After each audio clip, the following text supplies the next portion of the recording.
To get great results with Facebook ads, you have to stay up to date with the very latest on the platform, as changes are being made all the time.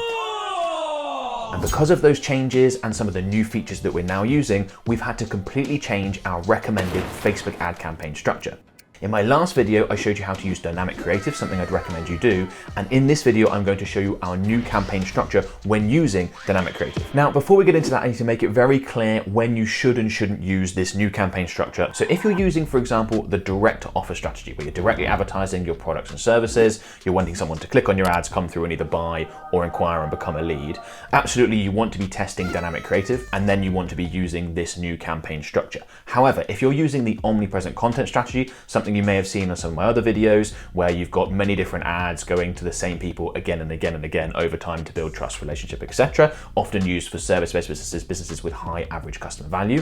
You don't want to use dynamic creative, and you also don't want to use this new campaign structure that I'm about to cover you. I would say 80 to 90% of advertisers fall into the first category, where you do want to use dynamic creative and you do want to use this campaign structure, but just wanted to make that very clear up front. Okay, next I want to quickly show you what our previous campaign structure looked like before I then show you the new one. That'll highlight the differences, and I'll also explain which one you do actually want to use. It's not like everyone wants to switch over to the new one. So bear with me for a few seconds whilst we quickly recap this, and then we'll get on to the new stuff because I think it's really important. So I'm in an example ad account, and I've just prepped up what I've called here an example traditional campaign to show you that this was the previous version that I want to quickly run through the structure of, so you can see the differences. So firstly, we've got one campaign per product range or service offering. Typically, we are going to be using Advantage Campaign Budget, what used to be called campaign budget optimization. That's going to be turned on. So the budget is set at the campaign level as opposed to the ad set level, and we're going to allow Meta to distribute budget across the various ad sets, okay?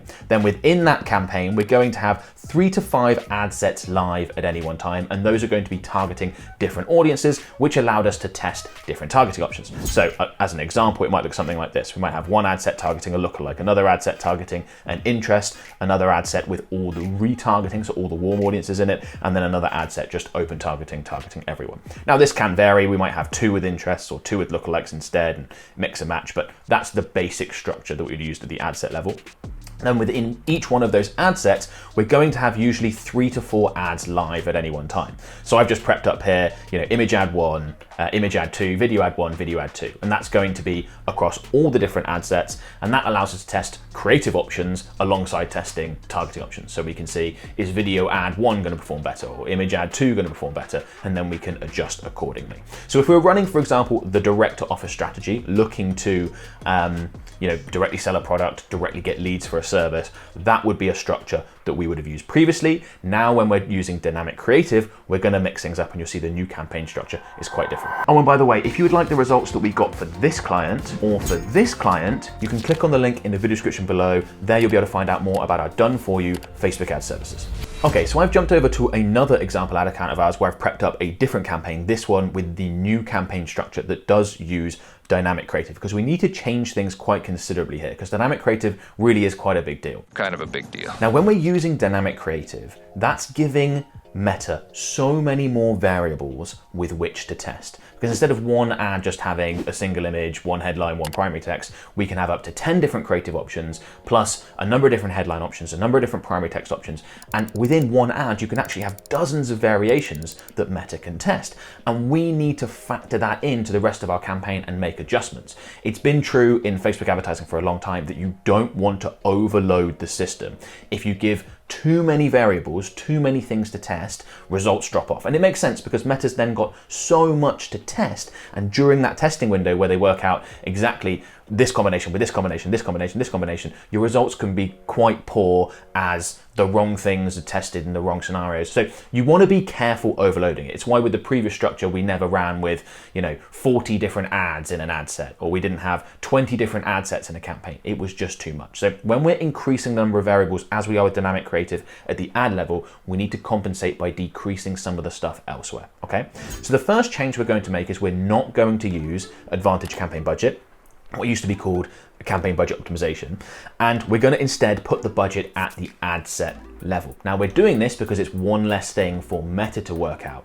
It does mean that it's more time and effort for us as advertisers. Instead of just having the budget at the campaign level and allowing Meta to work out and allocate budget according to performance, which is something I really liked about the previous structure, especially when it came to retargeting ad sets being included, because if your warm audience grew, for example, Meta would allocate more budget automatically to those audiences, and that was great, and that was relatively hands-free and helped you get better results. With this structure, I don't think it's a good idea. I think you want to set the budget at the ad set level. It does require more effort, but it gives Meta one less thing to worry about. And we've tested this. It just seems to hold true that we're getting better results with the budget set at the ad set level when using dynamic creative. You also avoid the issue where all your budget when using Advantage Campaign Budget is spent on just one ad set. Let's say you've got a few different ad sets. One of them's open targeting. It just gets all the budget. None of the others get any budget, and you're not really able to test, which is becoming more and more of a problem. It's definitely a problem when you're using dynamic creative. So if you set the budget at the ad set level, you also avoid those issues, okay? So that's the first change we're gonna make.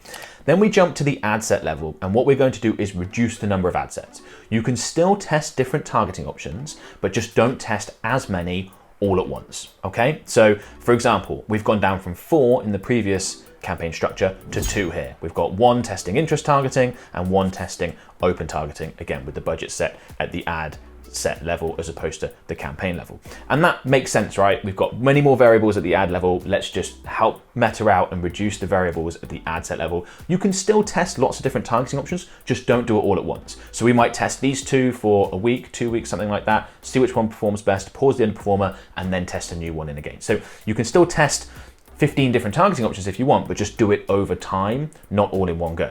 The other thing you'll notice is that we're breaking out our retargeting ad sets into a separate retargeting campaign, okay? I haven't got that shown in here. That would just be a standalone campaign with a retargeting ad set and then a dynamic creative ad within it. So very, very simple structure in there. But we're gonna break that out.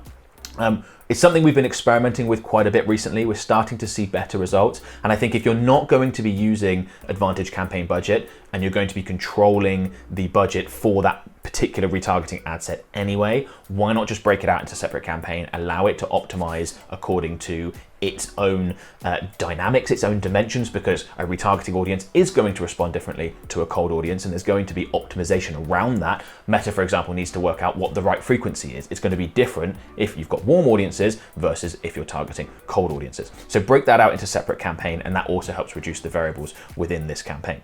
Then we get to the ad level, and of course, this is something that I would recommend anyway, but Meta actually forces it. You can only have 1 ad per ad set. That's still plenty. You're still actually testing more variables with 1 dynamic ad than you were under the previous setup with 4 different ads, because you can have many more creative options and things like that.